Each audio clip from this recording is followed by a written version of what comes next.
چاہیے۔ میں ان سے کہتا ہوں میلاد اس ماں کو کرنا چاہیے جو حضور کی آمد سے پہلے جس کو جو ہے نا بازاروں کے اندر بیچا جایا تھا، اس باپ کو میلاد کرنا چاہیے حضور کی آمد سے پہلے پہلے جس کو جناب غلام اور نوکر بنا کر جس کو جناب کوڑیوں کے بھاؤ کے اندر بیچا جاتا تھا اور کام کروایا جاتا تھا،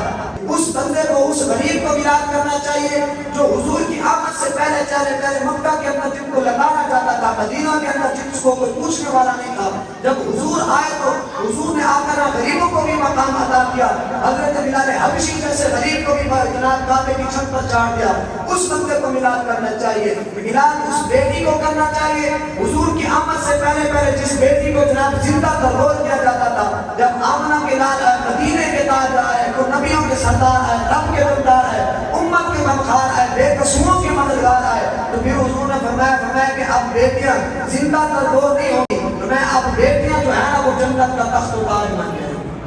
ان لوگوں کو میلاد کرنا چاہیے جن کو پتہ ہے نا حضور کی آمد سے پہلے پہلے ہمارے ساتھ کیا معاملات ہوتے تھے، وہ کبھی حضور کا میلاد نہیں چھوڑیں گے۔